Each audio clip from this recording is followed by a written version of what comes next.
Vamos lá, galerinha. Vocês estão me ouvindo certinho? Boa noite, professora. Sim. Oi? Oi? Boa noite, estamos te ouvindo, sim. Obrigada, Maria. Obrigada, Maria. Estou dando retorno aqui. Obrigada.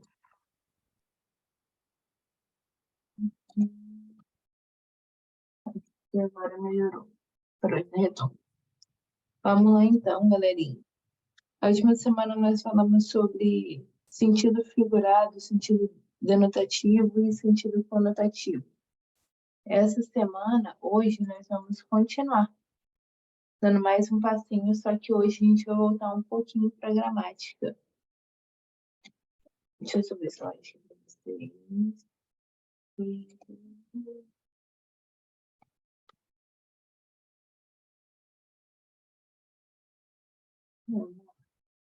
Hoje a gente vai falar um pouquinho sobre sintaxe. O que é a sintaxe no campo de estudo de linguagem? Quando nós começamos a falar um pouquinho sobre a gramática normativa lá na segunda aula, mais ou menos, a gente falou sobre morfologia. O que era morfologia? Era o estudo das palavras no campo da seleção. Então, cada palavrinha tinha um nome, tinha uma variante, uma variável. E a gente relembrou um pouquinho o que era artigo, advérbio, substantivo, verbo, preposição, pronome, que são os elementos base da morfologia. Hoje a gente vai passar para a parte mais completa, digamos assim, do estudo da linguagem. A gente vai começar a falar sobre o estudo da sintaxe, que é o estudo basicamente do conjunto total da obra. Hoje a gente vai falar um pouquinho sobre a frase a frase na sua completude. Então a gente vai falar basicamente sobre o sujeito e o predicado, que é sempre aquela perguntinha, né? Quem fez algo? A gente sempre pergunta para o verbo para descobrir quem é o sujeito e o resto da frase toda é o predicado. A gente vai dar uma relembrada nessa parte da gramática. Desde a primeira aula, eu venho falando com vocês que tudo que a gente produz enquanto texto, seja texto falado ou texto escrito, é uma construção de situação comunicacional. Então, tudo que a gente fala precisa ter um sentido. Ninguém fala nada ou fala algo vazio para as paredes ou para os ventos. Tudo que a gente fala e que a gente passa para o outro em um ambiente, nesse processo de interação, é uma situação de comunicação. E desde a primeira aula eu também falo com vocês que a nossa comunicação precisa ser uma comunicação efetiva, uma comunicação completa. Então, todo texto que a gente produz é o resultado dessa produção que a gente tem em conjunto entre os interlocutores dessa comunicação. O que é? Quem são esses interlocutores? Quem fala para quem fala sobre algo ou alguém. Então, a gente sempre tem essa tríade na comunicação, alguém falando com outra pessoa sobre algo ou outra pessoa ou alguma coisa. No texto escrito, a gente precisa entender esses conceitos, basicamente, de frase, oração e período, para a gente entender como que a estrutura do texto é formada. Então, a gente vai dar uma relembradinha nisso. Por que a gente vai relembrar isso? Porque agora a gente está entendendo que o texto precisa ser uma unidade de coesão e coerência. Então, precisam ser textos compreensíveis, precisam ser textos que se alinham, continuam fazendo sentido. Onde que a gente encontra a coesão? Na parte de articulação gramatical que a gente tem ali entre as palavras, orações, as frases, para que garanta que a gente faça uma boa sequência de eventos. Então, isso faz com que a nossa leitura fique legível, fique coerente. A coerência aborda essa relação lógica entre essas ideias e usa os mecanismos mais formais, digamos assim. Então, coesão e coerência estão lado a lado para fazer com que a nossa comunicação seja uma comunicação compreensível. Então, hoje a gente vai falar sobre a sintaxe, que estuda o campo de combinação das palavras. Lá na morfologia, a gente viu cada palavra unitária, né? Na sua solitude ali. Cada palavrinha a gente deu uma relembrada em como que ela varia, como que ela é usada, como que a gente identifica no texto. Hoje a gente vai falar sobre o campo da combinação, da totalidade. A gente vai estudar a frase inteira. Para a gente relembrar, para a gente começar do jeito mais prático possível, a gente precisa relembrar o que é frase, oração e período. A frase é uma unidade de texto que vai transmitir um pensamento completo. Então, toda unidade de texto que transmite um pensamento completo é uma frase. O que é uma oração? É qualquer enunciado que se organiza ao redor de um verbo. Então, se eu tenho um verbo ali, toda a frase vai funcionar em volta daquele verbo, para fazer sentido. Por isso que a gente fala que o verbo é o carro-chefe da oração. E nós temos também os períodos, que são frases organizadas em orações. Nos períodos, a gente tem os períodos compostos por coordenação, que são aqueles períodos que a gente tem orações independentes. Então, não dependem diretamente uma da outra. Eu posso utilizar as frases separadas que elas continuam fazendo sentido. Diferente do período composto por subordinação. No período composto por subordinação, a gente tem frases, orações que são dependentes sintaticamente. Então, eu não consigo colocar um ponto e separar as frases. Elas só fazem sentido na sua totalidade. E temos os períodos compostos tanto por coordenação quanto por subordinação, que são os períodos que apresentam ambas as frases, tanto as frases autônomas e independentes, quanto frases dependentes. Um período ele pode ser formado por apenas uma oração. Então, nesse caso, a gente tem o período simples, e quando é composto por duas ou mais orações, nós temos o período composto. Por que que a gente está relembrando a função sintática? Que a gente vai relembrar e entender o papel de cada um dos termos da oração em relação aos outros. Ou seja, a gente vai relembrar quais são os termos essenciais, que são aqueles que toda frase tem, quais são os termos integrantes, que são aqueles que a gente consegue complementar o sentido daquilo que a gente já tem no termo essencial. Temos os termos acessórios, que são aqueles termos que a gente pode retirar da frase, que não vão alterar o sentido daquela oração. Deixa eu ver meu mapa aqui.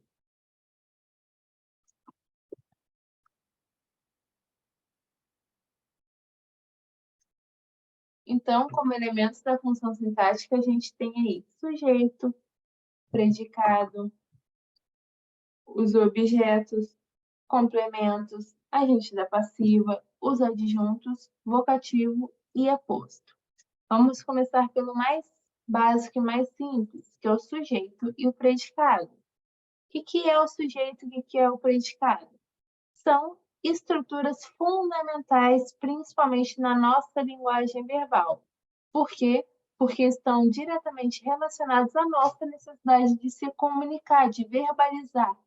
Então, a gente fala, tudo que a gente fala, tudo que a gente pensa e sente e transmite como estrutura linguística escrita ou falada são baseados no sujeito e no predicado, porque a gente sempre fala sobre algo, sobre alguém para outra pessoa. Então, o sujeito é aquele que fala alguma coisa. Ele sempre concorda com o verbo, é nele que a gente encontra o assunto central. Ele normalmente tem como núcleo um substantivo, um pronome ou uma palavra substantivada. Temos também o predicado, que é aquilo que a gente afirma sobre o sujeito. Então, ele geralmente apresenta o verbo, está sempre em concordância com o sujeito, e é ali que a gente encontra uma afirmação a respeito do sujeito. Então, o sujeito é aquele que fala alguma coisa e o predicado é aquele que afirma alguma coisa sobre o sujeito. Sobre o sujeito, nós temos alguns tipos. Nós temos o sujeito simples, que são aqueles que têm o núcleo. Temos o sujeito composto, que é aquele que tem dois ou mais núcleos. Temos o sujeito desinencial, que é aquele que não aparece na oração. Temos o indeterminado, que é aquele que não é nomeado, mas está ali na oração. E temos oração sem sujeito, que é aquela oração que ela é expressa totalmente pelo predicado. Então, nada é atribuído a nenhum ser. A gente só está dando uma relembrada, para a gente entender como que as coisas funcionam na linguagem, a partir do pressuposto da sintaxe. No predicado, a gente tem aqueles termos da oração que afirmam algo sobre o sujeito. E ele apresenta o verbo que normalmente concorda com o sujeito em número e pessoa. Então, a gente tem no predicado o verbo, e o verbo ele vai ser o núcleo daquele sujeito. Por quê? Porque é ali que a gente tem alguma afirmação sobre o sujeito. Então, toda vez que eu tenho o verbo como núcleo do sujeito, a gente tem um predicado verbal. Vamos entender o predicativo para ficar mais fácil. Se o sujeito é aquele ser... Eita, travou aqui.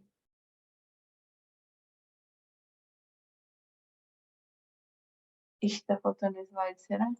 Não, tá não. Só troquei a ordem. Mas vamos lá. O sujeito é aquele ser que afirma alguma coisa, que fala alguma coisa. Se no predicado eu tenho o verbo, que é para quem eu faço a pergunta para achar o sujeito, eu posso ter dois tipos de predicado. Eu encontro esse predicado a partir do predicativo. Eu tenho um predicativo do sujeito quando ali eu encontro características, qualidade ou estado que se referem ao sujeito. Na frase, ele era tido por incompetente. Quem era tido por incompetente? Ele. Então, esse predicativo está fazendo ligação direta ao sujeito. Ele. Eu posso ter também o predicativo do objeto, que é aquele que vai atribuir característica, qualidade ou estado ao objeto. O que é esse objeto? Vamos lembrar lá atrás um pouquinho. Todo verbo, ele é um verbo que pode ser transitivo ou intransitivo. Um verbo transitivo é aquele verbo que pede complemento. Então, se o verbo sozinho ele não faz sentido, ele precisa de um complemento para fazer sentido, eu tenho ali um predicativo do objeto. Observem a frase. Finalmente o deram como morto. Se eu termino a frase aqui, finalmente o deram o quê? Precisa de um complemento para a frase fazer um sentido maior. Então, o verbo dar pede complemento. Nesse caso, o complemento ele está vindo para o verbo, deram, não para o sujeito, o, ele. Então, toda vez que a característica, qualidade ou estado for atribuída ao objeto, a gente tem um predicativo do objeto. Como que a gente acha a transitividade verbal? Como que a gente descobre se é um objeto direto ou um objeto indireto? Quando a gente tem aquele termo que se liga diretamente. Quando eu tenho um termo que se liga diretamente, sem nenhuma preposição, a gente tem um verbo transitivo. Quem derruba, derruba alguma coisa. Então, nós derrubamos todas as flores. Não pede preposição aqui. Se eu tenho um termo que se liga indiretamente através de uma preposição, eu tenho o verbo transitivo indireto. A elite indiferente assiste. O verbo assistir, ele tem duas regências. Quem assiste, assiste algo ou assiste a alguém. Ajuda, presta assistência a alguém. Nesse caso, o assiste é ajudar o desmatamento. Então, o assistir a algo ou a alguém tem ali uma preposição. Então, nesse caso, eu tenho um objeto indireto. A elite indiferente assiste a alguma coisa. Se eu tenho preposição, eu tenho um objeto indireto. Na sintaxe, nós temos também o complemento nominal, que é o termo da oração que sempre vem precedido por alguma preposição e ele vai completar o sentido de um substantivo, seja um substantivo abstrato, um adjetivo ou de algum advérbio que ali sozinho não tem sentido completo. Então, ele precisa do complemento para completar o seu sentido. Na frase, já terminou a construção, eu posso falar isso, já terminou a construção. Mas se eu quero completar o sentido dessa construção, eu adiciono o complemento nominal. Construção do prédio, construção da casa. Por quê? Porque eu quero aumentar o sentido, que eu quero que o significado seja mais completo, eu não quero que seja um significado superficial. Temos também o adjunto adnominal, que é aquele termo acessório que ele também tem a função de caracterizar ou determinar agora um substantivo, um nome. E como que a gente faz isso? Através de artigo, adjetivo ou qualquer outro elemento que desempenhe essa função adjetiva. Então, quando eu quero adicionar um termo para caracterizar ou determinar algo que eu falei, um substantivo, eu tenho o adjunto adnominal. Por que a gente chama de termo acessório? Posso facilmente retirar ele da frase que ele não vai causar nenhuma confusão. Ele só está ali justamente para aumentar o sentido, determinar o substantivo ou caracterizar.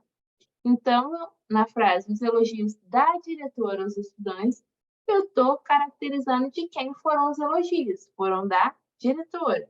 Eu posso retirar essa informação da diretora e a frase vai continuar fazendo sentido. Só que se eu quero determinar esse substantivo que eu tenho, eu posso adicionar esse adjunto nominal. A mesma coisa com o adjunto adverbial, também um termo acessório.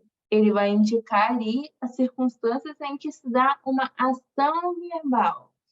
Então, eu posso retirar ele da frase se eu não quero adicionar nenhuma informação, mas se eu quero adicionar uma informação, eu posso acrescentar. Então, eu posso falar só estudei.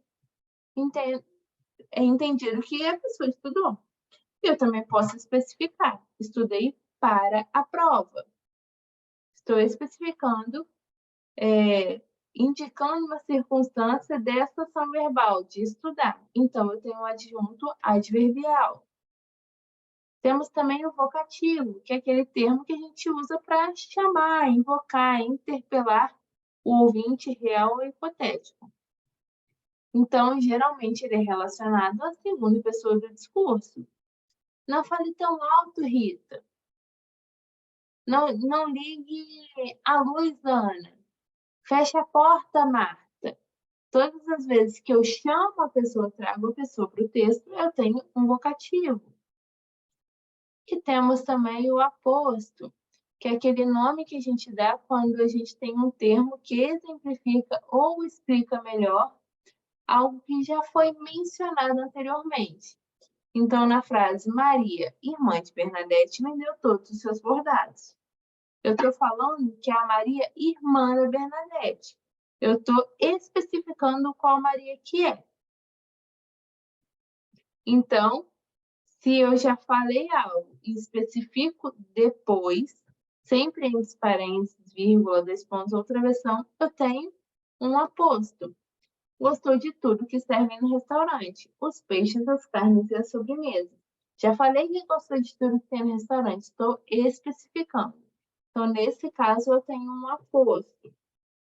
Por que a gente está relembrando sintaxe? Porque a gente está fechando o ciclo mais gramatical, digamos assim. Na próxima aula, nós vamos falar sobre concordância, e aí, que será a nossa penúltima aula. E na nossa última aula, a gente vai falar um pouquinho sobre os gêneros textuais. Então, tudo que a gente tem visto ao longo das nossas aulas é um caminhozinho que a gente segue, desde o nosso ensino primário de língua portuguesa. Até porque na primeira série ninguém faz uma redação do Enem. Qual é o intuito da redação do Enem no último ano do ensino médio? Fazer e analisar se o aluno tem competência de produzir um texto, de fazer algo, produzir algum texto que tenha um encadeamento lógico, comum, que tenha uma escrita que seja legível, que seja entendível. Então, a gente está percorrendo o mesmo caminho. A gente relembrou sintaxe hoje só para não ficar vago na nossa cabeça um pouquinho sobre concordância, que é o que a gente vai ver na próxima semana. Hoje é o dia que eu abro para vocês a segunda atividade diversificada. Como vai funcionar essa atividade? Mesma coisa da primeira atividade diversificada. Só que, nesse caso, deixa eu ver a turma de vocês. Quantos alunos tem? Deixa eu ver se eu tenho diário aqui já. Não achei. Eu não achei. Eu vou pedir para que vocês façam em grupos. Por quê? Serão 5 questões, da mesma forma que aconteceu a nossa última atividade diversificada. Só que essa tem 3 questões, eu acho, para justificar sobre linguagem denotativa e conotativa. Eu vou pedir para que vocês façam em grupo de 3 ou 4, para que fique mais fácil de entender se vocês conseguem fazer um encadeamento lógico das questões que são de justificativa. Não é nada difícil, são questões basicamente parecidas com a que a gente viu na última aula dos quadrinhos. E eu vou pedir para que vocês me entreguem até quinta que vem. Hoje é dia... Eu não sei que... Eu tô perdidinho. Hoje é dia 8. Primeiro aqui, dia 30 no Brasil. Então, eu vou pedir para que vocês me mandem até dia 6. Mesma coisa da última atividade. 5 questões valendo 10 pontos. Vocês farão um grupo de 3 ou 4. Uma pessoa do grupo só precisa me enviar o trabalho por e-mail. Essa pessoa que me mandar o trabalho por e-mail, que eu for mandar o trabalho do grupo, me manda uma mensagem no WhatsApp, identificando o grupo, falando: professora, acabei de mandar um e-mail do meu grupo é tal, turma tal, para eu ter um controle maior, tá bom? Acho que é isso que a gente tem para hoje. Vocês têm alguma dúvida? Gente, vocês me desculpem, eu tô muito perdida hoje, tô com sinusite atacada, tô com enxaqueca. Tá puxado aqui hoje. Vocês têm alguma dúvida?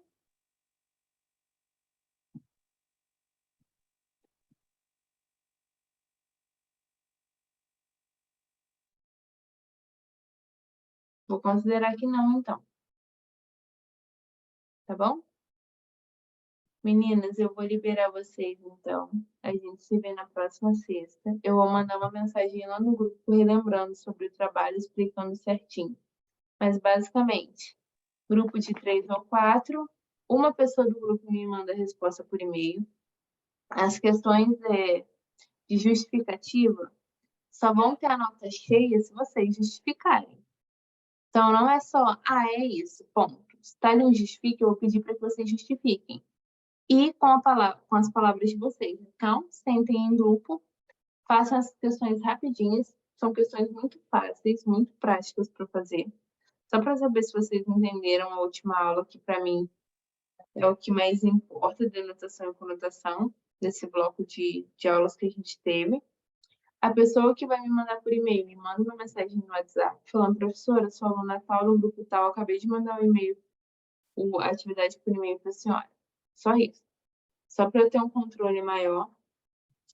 Eu acho que é isso, galerinha. Ô, professora, o trabalho vai ser escrito à mão mesmo, né?